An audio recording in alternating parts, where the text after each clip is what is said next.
Assalamualaikum warahmatullahi wabarakatuh. Perkenalkan, nama saya Muhammad Yasir Arafat dengan NIM 187241061 dari program studi S1 Sistem Informasi akan menjelaskan ringkasan artikel yang telah saya buat dengan judul Comparative Performance Analysis of K-Nearest Neighbor Algorithm and its Different Variants for Disease Prediction yang ditulis oleh Syahadatuddin, Ibtisham Haque, Hawilu, Muhammad Alimoni, dan Ergun Guide pada jurnal Scientific Reports tahun 2022. Secara garis besar, studi ini akan membandingkan performa berbagai varian KNN untuk prediksi penyakit menggunakan beberapa dataset medis dan metrik evaluasi yang sama agar perbandingannya adil. Next. Latar belakang.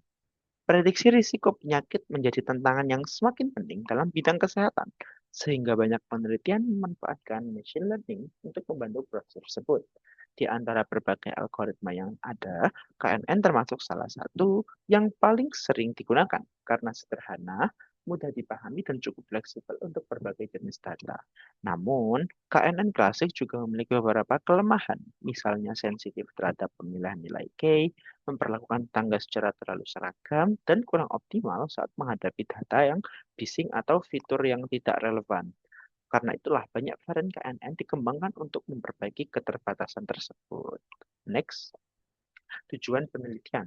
Yang pertama, untuk membandingkan performa berbagai varian KNN dalam satu skenario eksperimen yang sama.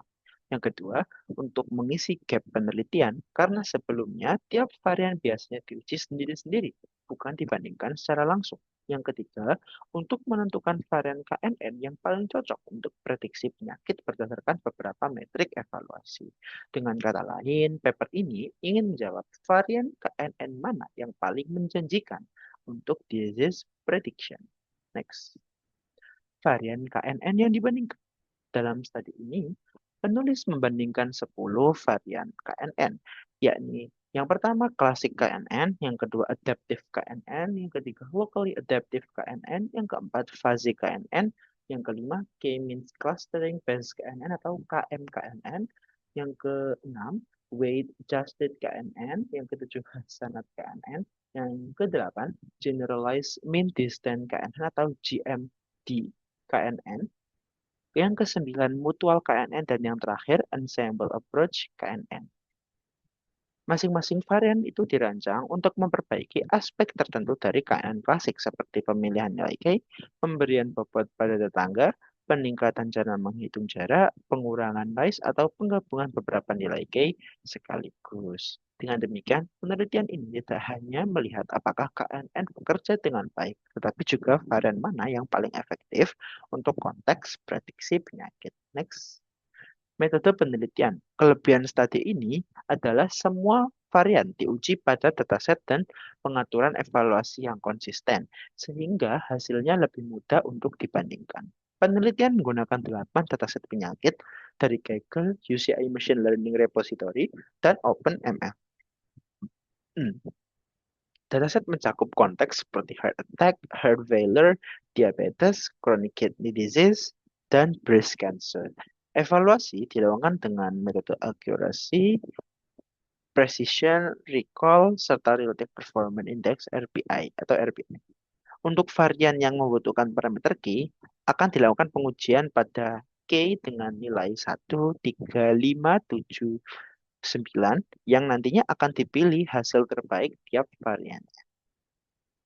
Gambaran dataset. Kedelapan dataset yang digunakan memiliki karakteristik yang berbeda-beda, baik dari jumlah fitur, ukuran data, maupun konteks penyakitnya. Daftar datasetnya yakni heart attack possibilities, heart failure outcomes, diabetes, heart disease prediction, chronic kidney disease pre-process, chronic kidney disease prediction, PIMA Indians diabetes, dan breast cancer. Hasil utama pada aspek akurasi. Pada tabel 2, terdapat dilihat bahwa Hasanat KNN itu menghasilkan rata-rata akurasi tertinggi dengan nilai sekitar 83,62%. Pada posisi kedua, yakni Ensemble Approach KNN dengan nilai sekitar 82,34%, dan yang paling rendah, yakni K-Man Clustering Based KNN atau KM-KNN dengan nilai 64,22%. Jika fokus penelitian atau aplikasi adalah akurasi keseluruhan, maka Hasanat KNN adalah pilihan yang paling kuat menurut studi ini. Next, hasil utama untuk aspek precision dan recall. Pada tabel 3, jika dilihat dari precision, varian terbaik adalah Ensemble Approach KNN dengan rata-rata sekitar 82,88%, diikuti oleh Hasanat KNN sebesar 81,10%. Bahkan, Ensemble Approach KNN menghasilkan precision tertinggi pada 7 dari 8 dataset yang diuji. Pada tabel 4, yakni recall, sementara itu dari sisi recall ya, varian terbaik adalah Generalized Mean Distance KNN dengan rata-rata 76,84%, sedikit di atas Local Adaptive KNN yang mencapai 76,27%. Hasil ini itu menunjukkan bahwa tidak ada satu varian yang unggul mutlak dalam semua metrik. Performa terbaik bergantung pada aspek evaluasi mana yang paling diutamakan. Nah, ini untuk hasil RPI. Jadi selain menggunakan akurasi, precision, dan recall, penelitian itu juga memakai Relative Performance Index atau RPI untuk melihat keunggulan relatif tiap varian KNN pada seluruh dataset. Hasilnya itu menunjukkan bahwa Hasanat KNN menjadi varian terbaik berdasarkan akurasi base RPI. Sedangkan Ensemble Approach KNN itu unggul pada precision base RPI. Nah, yang untuk recall base RPI, varian yang paling menonjol itu GMD atau Generalized Mean Distance KNN dan Locally Adaptive KNN. Jadi temuan ini tuh memperkuat kesimpulan bahwa tidak ada satu varian yang unggul mutlak pada semua metrik sehingga pemilihan varian KNN tetap harus disesuaikan dengan tujuan evaluasi yang paling penting. Next. Untuk interpretasi dari hasil penelitiannya, penulis juga menjelaskan bahwa performa rendah KM-KNN atau K-means, ya, K-mean clustering based KNN kemungkinan karena pembentukan sentroid pada data yang noisy dan penggunaan one nearest neighbor pada tahap akhir. Jadi yang pertama interpretasinya ini sebagian besar varian KNN mengungguli KNN klasik pada akurasi, precision, dan recall. Interpretasi yang kedua, yakni Hasanat KNN itu unggul pada akurasi karena metrik jaraknya mampu menangani skala data dan noise dengan baik. Yang ketiga, Ensemble Approach KNN itu unggul pada precision karena memakai banyak nilai K dan tidak bergantung pada satu K tetap. Yang keempat, GMT KNN atau Generalized Mean Distance KNN unggul pada recall karena mempertimbangkan semua kelas melalui Generalized Mean Distance. Dan yang kelima, K-means Clustering Based KNN atau KM-KNN itu menjadi varian dengan performa paling rendah pada penelitian ini. Untuk uji statistik pada tabel 7, yakni hasil dari one way ANOVA. Walaupun terdapat perbedaan angka performa antar varian, penulis menyatakan bahwa hasil uji one way ANOVA tidak menemukan perbedaan yang signifikan secara statistik untuk akurasi, precision, maupun recall. Nilai signifikansi untuk ketiga metrik tersebut itu berada di atas 0,05, yang menandakan bahwa secara statistik tak dapat dikatakan bahwa satu kelompok varian itu benar-benar berbeda secara signifikan dari yang lain.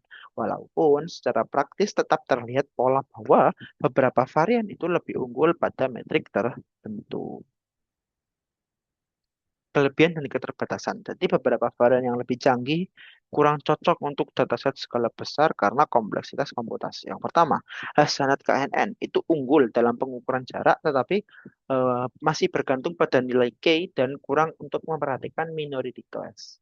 Yang kedua, Ensemble Approach KNN itu sangat unggul untuk mengurangi masalah pemilihan K, tapi itu masih mahal secara komputasi jika rentang K-nya itu sangat besar. Lalu yang ketiga untuk GMB general atau Generalized Distance KNN itu keunggulannya mampu untuk mengurangi bias mayoritas kelas, tapi kompleksitasnya itu sangat tinggi. Kesimpulan, Pada akhirnya, penelitian ini menyimpulkan bahwa Hasanat KNN, Ensemble Approach KNN, dan GMD KNN merupakan tiga varian yang paling menonjol, masing-masing untuk akurasi, precision, dan recall. Namun, jika dilihat secara keseluruhan, penulis menilai Ensemble Approach KNN itu sebagai kandidat yang paling menjanjikan. Mengapa? Karena memiliki precision tertinggi dan tetap menunjukkan performa yang baik atau stabil pada akurasi maupun recall. Kesimpulan ini penting karena memperlihatkan bahwa penelitian varian KNN sebaiknya disesuaikan dengan kebutuhan utama model. Apakah ingin memaksimalkan ketepatan prediksi, mengurangi false positif, atau menangkap sebanyak mungkin kasus positif. Penutup dan implikasi.